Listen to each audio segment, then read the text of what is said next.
She stole 3 eggs before sunrise, and by sundown, 70 Apache riders would be standing outside the cowboy's door in perfect silence. But at that hour, before the sky had turned blue and before Mercy Creek had begun coughing smoke from its chimneys, there was only the chicken house, the smell of damp straw, and the small sound of a woman trying not to breathe too loud. Caleb Whitaker had heard foxes before. He knew the quick scrape of claws under loose boards, the frantic flutter of hens when yellow eyes slipped through the dark. This was different. This was careful. This was human. He stepped from the back porch with a lantern in one hand and his old coat thrown over his shoulders, boots sinking into frost-hard dirt. The eastern hills were still black, cut sharp against a pale strip of morning. Inside the chicken house, the hens rustled and muttered, feathers shifting like whispers. Caleb pushed the door open with 2 fingers. The lantern light entered first, then his shadow. The woman froze beside the nesting boxes, one hand tucked inside a faded blanket, the other pressed flat against the wall, as if she could disappear into the boards. She was Apache. Caleb knew it before he saw her face clearly. The beadwork at her collar told him. The red-brown skin, the long black hair half hidden beneath a torn shawl, the way her eyes measured the distance between him and the door. In the blanket, 3 eggs rested against her ribs. One slipped when she moved. It fell into the straw and cracked with a soft little sound that seemed louder than any gunshot ever could have been in that cold morning.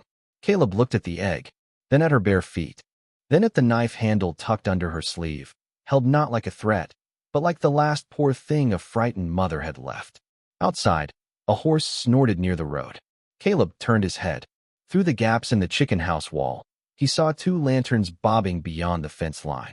Sheriff Amos Bradock was coming up the lane with the Miller brothers behind him, their boots dragging dust, their voices low and pleased, like men who had been waiting for trouble and finally smelled it. The woman saw them too. Her breath caught. The eggs trembled in her blanket. For 1 second, Caleb saw every story Mercy Creek would tell before breakfast. Apache thief. Ranch stolen from. Law doing its duty. A rope brought out not because of 3 eggs, but because a town afraid of hunger always needed someone smaller to blame. Bradock called from beyond the gate. Whitaker, you got movement in there. Caleb did not answer right away.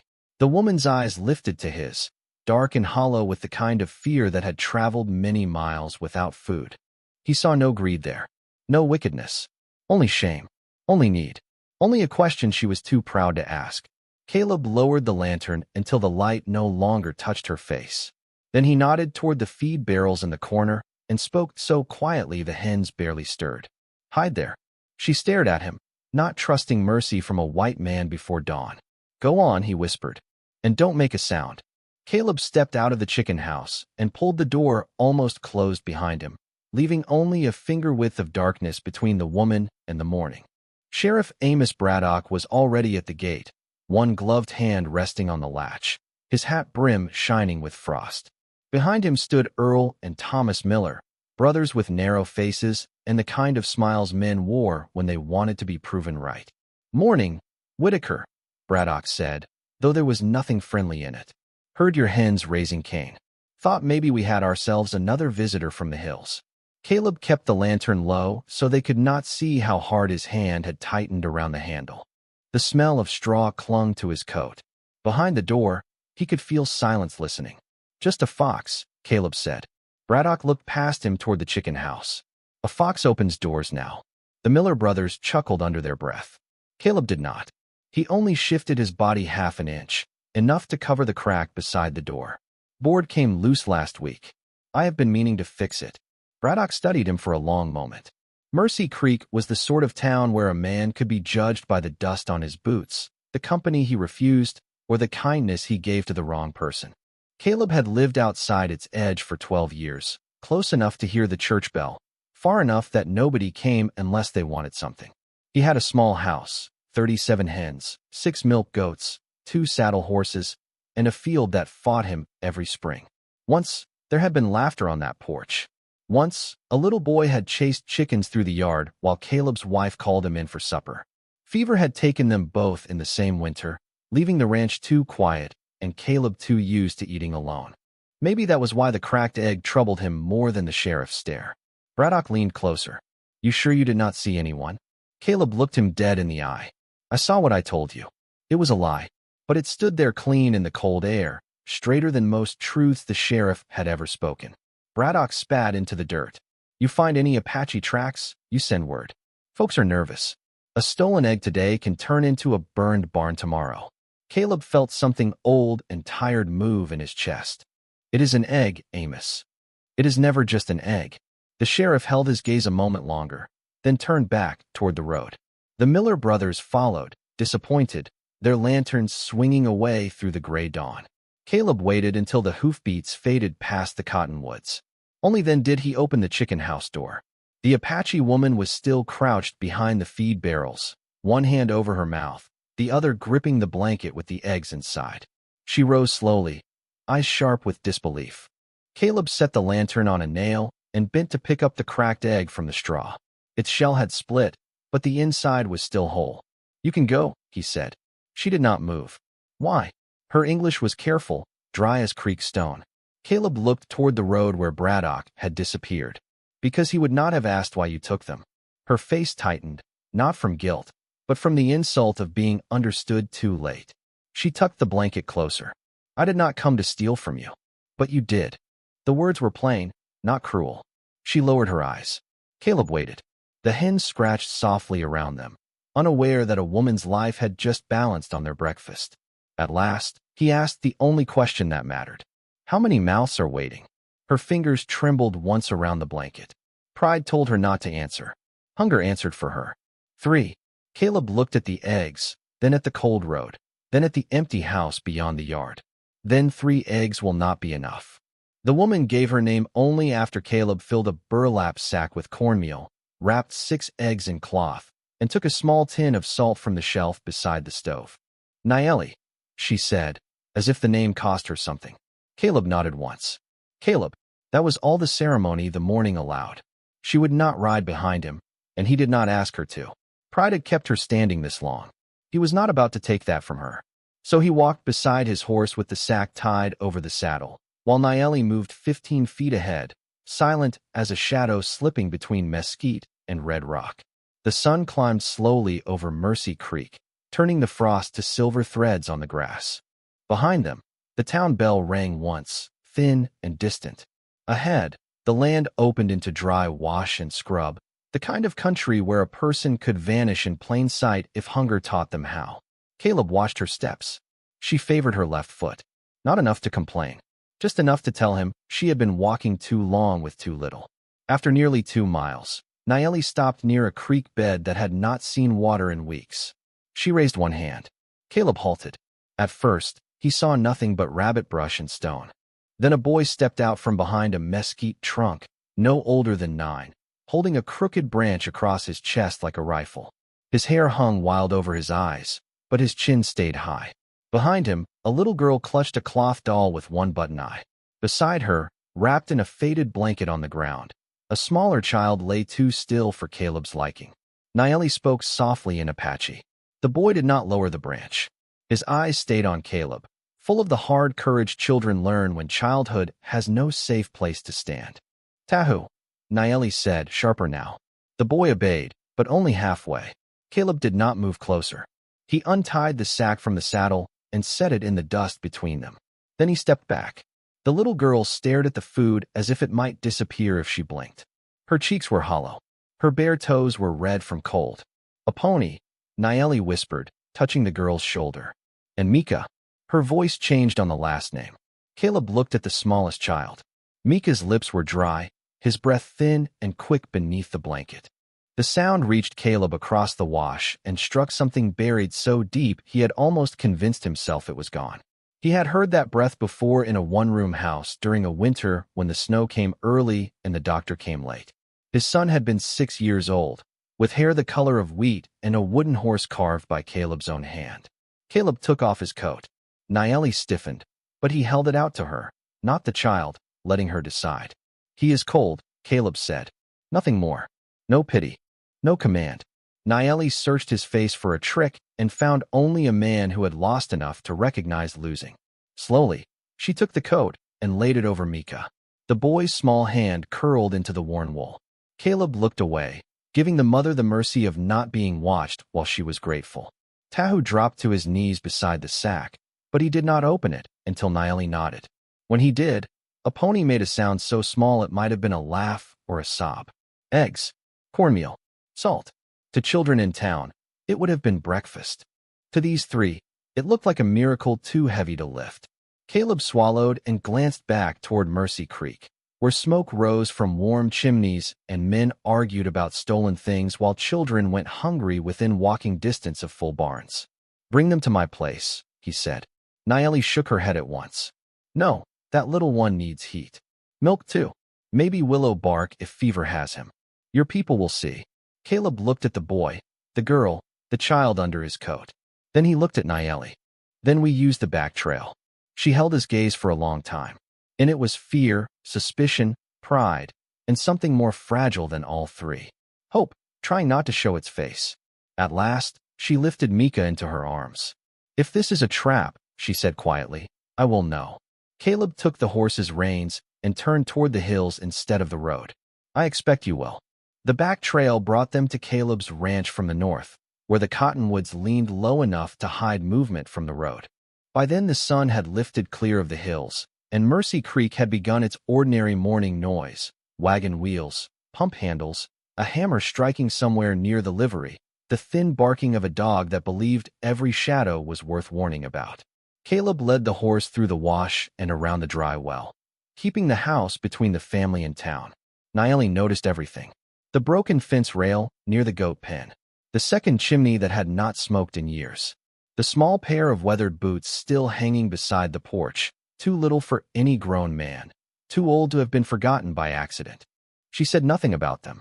That was the first kindness she gave him. Inside, the house smelled of cold ashes, coffee, leather, and the faint sweetness of cornmeal stored in tin.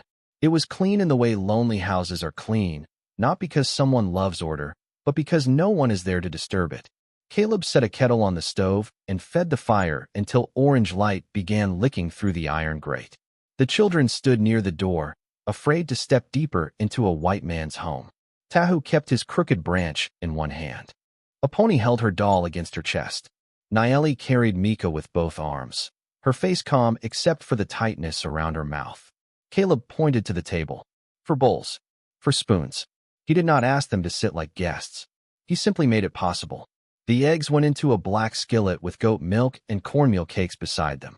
The cracked egg he kept separate, lowering it gently into boiling water as if the little broken shell had a duty of its own. Butter hissed. Steam rose. A pony's eyes followed every movement, wide and quiet. Tahu pretended not to care, but his stomach answered for him, a small sound that made his ears turn red.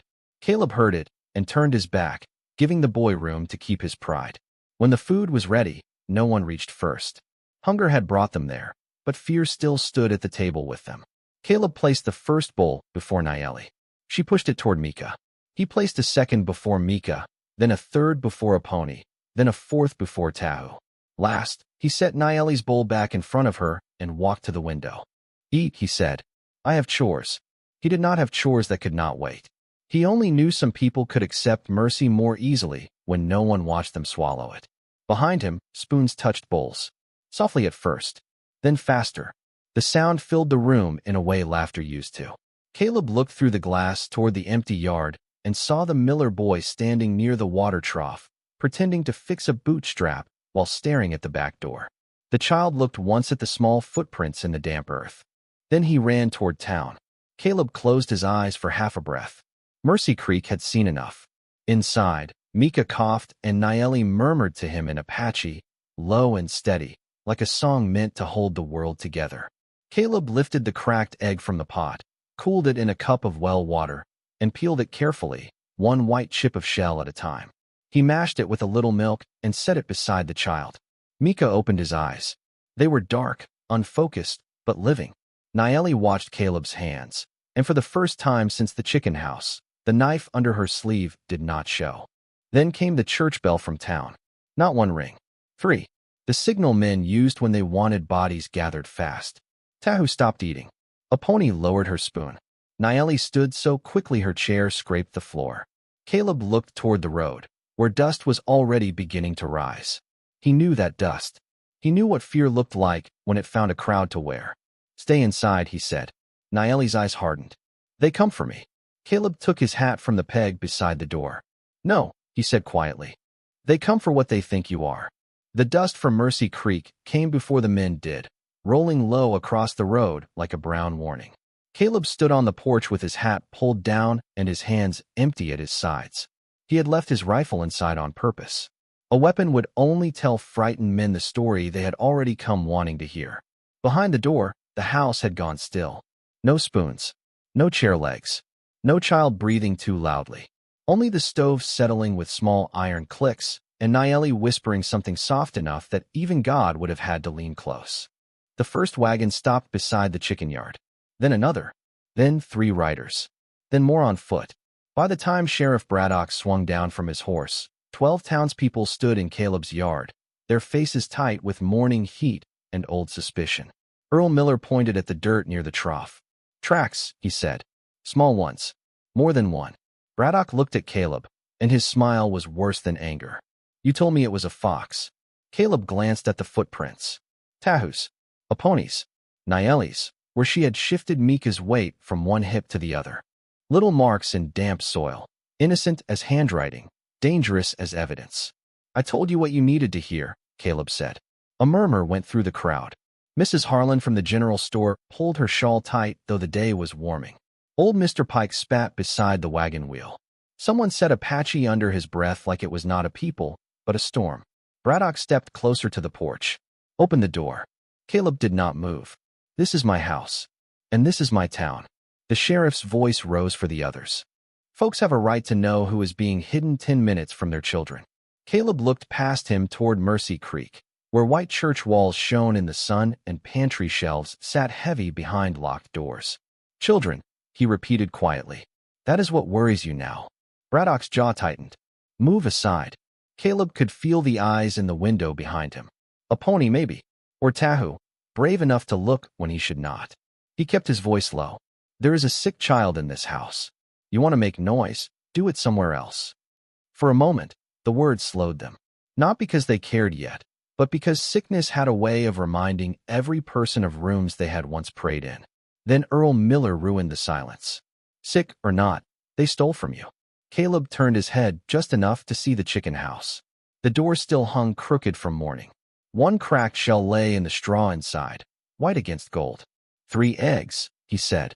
"You gathered 12 men over 3 eggs." Bradock's eyes hardened. "No, I gathered them because you lied for an Apache woman." The crowd shifted, pleased to have the thing named. The thing they could point at. The thing they could carry without looking down at the hunger beneath it. Inside the house, Mika coughed. It was small, weak, human. That sound passed through the door and struck the yard with more force than any accusation Caleb could have made. Mrs. Harlan looked away first, then the blacksmith, then one of the Miller brothers. Bradock heard it too, but pride had already saddled him. "Bring her out," he said. Caleb stepped down from the porch, one boot at a time, until he stood level with the sheriff in the dust. He was not taller by much, not younger, not armed, not surrounded. But he had the stillness of a man who had buried everything fear could threaten him with. "No," Caleb said. The word was not loud. It did not need to be. The hens scratched behind the fence. A wind moved through the cottonwoods. And somewhere beyond the eastern ridge, where no one in the yard had bothered to look, a line of distant riders appeared against the brightening sky. Naelli heard the sheriff say her name without knowing it, because men like Bradock did not need the right name to make a person guilty. She stood in Caleb's front room with Mika wrapped in the cowboy's coat, a pony pressed against her skirt, and Tahu near the window with both fists closed. The children were watching her now. Not the door, not the crowd. Her. That was the burden of a mother. Fear could live in her bones, but it could not be allowed to show on her face. Outside, Caleb had said one word, and that one word had placed him between her family and a town that wanted an answer shaped like punishment. Naelli looked at the table. The bowls were still half full. Steam curled from the cornmeal cakes. The cracked egg Caleb had peeled for Mika sat in a chipped saucer, soft and white beneath a sprinkle of salt. Such a small thing. Such a dangerous mercy. She lifted the faded blanket from the chair and folded it around the empty shell she had carried from the chicken house, then took the little leather bracelet from a pony's doll and placed it on top. It had belonged to Mika before his fever made his wrist too thin to hold it. A pony touched her arm. "Mother," she whispered in Apache. Naelli bent and kissed the girl's hair. "Stay behind me." Then she opened the door. The yard turned silent in pieces, first the porch boards, then the hens, then the people. Caleb turned toward her, and she saw regret cross his face, not because he was ashamed of helping her, but because he knew why she had come out. Naelli stepped onto the porch with her chin raised. Sunlight touched her face. Dust moved around her ankles. The crowd stared as if hunger should have looked less human. Sheriff Bradock reached for his authority before he found his voice. "There she is." Naelli walked past Caleb and stood at the edge of the porch. She placed the folded blanket on the ground between herself and the townspeople. Slowly, she opened it. Eggshells. A child's bracelet. Nothing more. No stolen silver. No map. No weapon. Just the poor evidence of a morning that had begun with hunger and shame. "I took food," she said. Her English was rough, but each word stood straight. "Not honor." The sentence moved through the yard like wind through dry grass. Some looked down. Some looked away. Braddock didn't either. "You admit it, then?" Naelli nodded once. "I took 3 eggs. My children had not eaten since yesterday morning. The little one burns with fever." She did not point to Mika. She would not offer her child like proof before people who had already failed to see him as a child. Caleb stepped beside her, but she did not hide behind him. "Not now." "I came to steal," she said, looking at the sheriff. He chose to feed. Braddock's face darkened, not with doubt, but with embarrassment. Mercy made cruel men feel accused. Pretty words do not change the law. Caleb answered before Naelli could. Neither does fear. The crowd shifted again, uneasy now, pulled between the sheriff's certainty and the woman's thin blanket of truth lying open in the dirt. Then Tahu appeared in the doorway, small and stiff, trying to look like a man while hunger still hollowed his cheeks. He carried Mika's saucer in both hands. On it lay half the cracked egg, untouched. "My brother could not finish," he said. His voice shook, but it did not break. "Can we save it for later?" No one spoke. Not Mrs. Harlan. Not Earl Miller.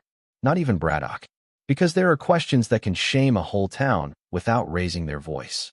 Caleb looked toward the eastern ridge. The distant riders had grown clearer now. 5 at first, then more behind them. Dark shapes moving down through sun and dust, steady as a verdict, silent as prayer.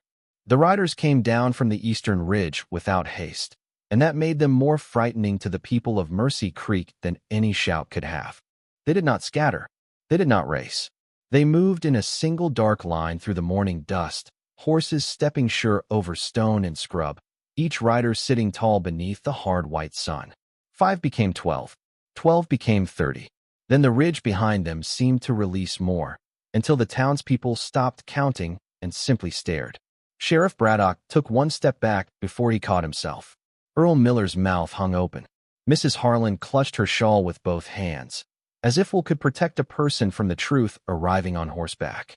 Caleb stayed where he was beside Naelli, his hands still empty. He could feel the change in the yard. A moment earlier, the crowd had been large enough to feel brave. Now they were just people standing too far from town with their judgment exposed. Tahu moved closer to his mother. A pony appeared in the doorway behind him, her doll held under her chin. Mika remained inside, wrapped in Caleb's coat, too weak to understand that the world had turned toward him. The lead rider stopped 50 feet from the porch. He was an older Apache man with silver in his braids and a face carved by weather, grief, and command. He wore no expression that Caleb could read, but Naelli could. Her shoulders changed at the sight of him, not relaxing, not hardening, something between shame and relief. "Chief Takota," she whispered. The name passed through the yard, though most did not know what it meant. Braddock knew enough to grow pale. Takota dismounted with care, as if the ground itself deserved respect. Behind him, the other riders remained mounted, silent, watching. Their silence was not empty. It had weight. It pressed on every careless word the town had spoken that morning. The chief walked forward until he stood near the open blanket in the dirt. He looked down at the eggshells, then at the little bracelet, then at Naelli. He spoke to her in Apache, low and steady. She answered with her eyes lowered, but not like a criminal. Like a daughter returning with sorrow, she had not wanted anyone to see. Caleb did not understand the words. He understood the tone. Family, hunger, distance, pride. Dakota turned toward Sheriff Bradock. This woman is under my protection. Bradock swallowed. She admitted to stealing. She admitted to feeding children. The sheriff tried to gather the crowd with a glance, but the crowd no longer wanted to be gathered. Their eyes were fixed on the bracelet in the dust, on the boy holding half an egg for later, on Naelli standing thin and straight beside the man who had lied for mercy. Bradock cleared his throat. Your people cannot ride in here and decide our law. Dakota looked around at the yard, the porch, the chicken house, the frightened faces, and the child's saucer in Tahu's hands. Your law was loud over 3 eggs, he said. It was quiet over 3 hungry children. No one answered. Even the hens had settled. Then one of the Apache riders led forward 2 pack horses from the rear of the line. Their saddlebags were full, tied with rawhide, heavy with whatever had been carried across miles of hill country. Caleb watched, uncertain now. So did the town. Bradock's hand twitched near his belt, not reaching, just remembering where power usually rested. Dakota saw it and did not move. That was the worst of it for Bradock. The chief did not fear him enough to hurry. The pack horses stopped beside the porch. Naelli lifted her head, confused. Caleb saw the same confusion pass through the crowd. They had expected anger. They had prepared themselves for blame. But the Apache riders had brought no shouting, no storm, no revenge dressed in dust. They had brought something else. And somehow, that made the silence even harder to bear. Dakota untied the first saddlebag himself. He did it slowly, with the whole yard watching, and the leather straps made small dry sounds in the silence. From inside, he lifted a cloth bundle and placed it on Caleb's porch. Then another rider stepped down and added a sack of corn. Another brought smoked venison wrapped in clean hide. Another set down a jar of honey, a packet of willow bark, 2 wool blankets, and a small pouch tied with blue thread. The people of Mercy Creek stared at those gifts as if they were stranger than any weapon could have been. Mrs. Harlan took 1 step forward before shame stopped her. She owned shelves full of flour and salt. She had passed Naelli outside her store 3 mornings before and turned the sign to close though the door was still unlocked. Now she watched Apache hands place food before the house she had helped condemn. Dakota picked up the blue-threaded pouch and held it out to Caleb. Seeds, he said. Caleb did not take it at first. I did not feed them for payment. I know. The chief's voice was calm. That is why we give it. Caleb looked at Naelli. Her eyes were wet, but she did not let a tear fall. Dakota turned toward the house and saw Mika through the doorway, wrapped in the cowboy's coat, half awake now, watching with fever-bright eyes. The chief's face changed then, just slightly, like a cloud passing over stone. He stepped to the porch, knelt with effort, and placed the willow bark near the child's saucer. For heat in the blood, he said. Then he looked back at Caleb. We followed her trail for 2 days. She left before dawn because pride told her not to ask. Hunger told her different. Naelli closed her eyes. Tahu lowered his head. Caleb said nothing. Some truths did not need a man standing over them. Dakota rose and faced the town. Your stores were full, he said. Your church bell rang. Your law woke early. But this man heard a mother's silence. The words did not strike hard. That was why they landed deep. Bradock shifted his weight, trying to find the ground he had owned only moments before. You cannot buy away a theft with blankets and corn. Dakota looked at him for a long while. No, he said, but you tried to make hunger pay for it with shame. The sheriff's mouth opened, then closed. Caleb finally took the pouch of seeds. It was warm from Dakota's hand. Small, light, yet it felt heavier than the sack of corn beside it. Why bring all this? Caleb asked. Dakota's eyes moved from the cracked egg on Mika's saucer to the chicken house, then back to Caleb. Because you fed blood that was not yours. The yard went still again, but this time it was not fear holding people quiet. It was understanding, arriving late and barefoot, like a child at the door. One by one, the Apache riders dismounted. They did not bow. They did not threaten. They simply set their bundles along the porch rail, enough food for winter, enough seed for spring, enough silence for every person there to hear what they had become. A pony stepped from the doorway with her doll in one hand. She walked to the open blanket in the dirt, picked up Mika's little bracelet, and carried it to Dakota. The chief accepted it with both hands, then tied the blue seed pouch gently to the bracelet and gave it back to her. "For growing," he said. Apache looked at Caleb, then at her mother, then tucked it against her heart. Sheriff Bradock no longer looked like the law. He looked like a man standing beside a rope no one wanted to touch. Caleb saw it. So did Mercy Creek. And for the first time that morning, no one asked who owned the eggs. The Apache riders stayed only long enough for the truth to settle. Then Chief Takota lifted one hand, and his people returned to their horses without hurry, leaving the porch lined with corn, blankets, medicine, and seeds. Naelli stood in the yard with Mika in her arms and a pony pressed against her side, while Tahu held the saucer with the half-egg as if it were something sacred. The townspeople did not move at first. They had arrived with noise, with judgment, with the comfort of standing together against someone weaker. Now they had nothing to hold but their own silence. Mrs. Harlan was the first to step forward. She did not speak to Naelli. Not yet. Shame had made her mouth too small for words. She only removed the flour sack from her wagon and set it beside the Apache gifts. Then the blacksmith placed a coil of clean rope on the porch, not for punishment, but for fixing Caleb's broken fence. Old Mr. Pike brought 2 jars of peaches from the wagon bed and stood there blinking hard in the sun. One by one, Mercy Creek remembered what it had tried to forget. Caleb watched Sheriff Bradock last of all. The sheriff stood near the gate, stiff as a post, his face red beneath the brim of his hat. No one looked to him for orders now. That was the punishment he understood least. Caleb walked to him, slow enough that every bootstep sounded clear in the dirt. Bradock's hand hung useless at his side. Caleb did not accuse him. He did not raise his voice. He only took the rope the sheriff had brought from his saddle, carried it to the fence, and hung it over a cedar post where the morning sun could find it. There it stayed, limp and harmless, a thing emptied of power. Bradock looked at the rope, then at the crowd, then at Naelli's children. Whatever words he had left died before they reached his mouth. By noon, the yard was quiet again. The wagons had rolled back to town. The Apache riders were specks beyond the ridge. Caleb repaired the chicken house door, while Tahu handed him nails from a tin cup. A pony sat on the porch steps, feeding crumbs to the hens from her open palm. Mika slept inside under 2 blankets, his breathing slower now, steadier, while Naelli boiled willow bark on the stove and looked, for the first time, like a woman not running from the next mile. Winter came hard that year.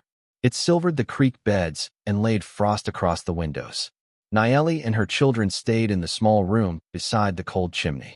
No one in Mercy Creek said much about it, but flour appeared by Caleb's gate, and once a week Mrs. Harlan left coffee, salt, and cloth without knocking. In spring, Caleb and Naelli planted Takota's seeds behind the chicken house. Corn rose where suspicion had stood.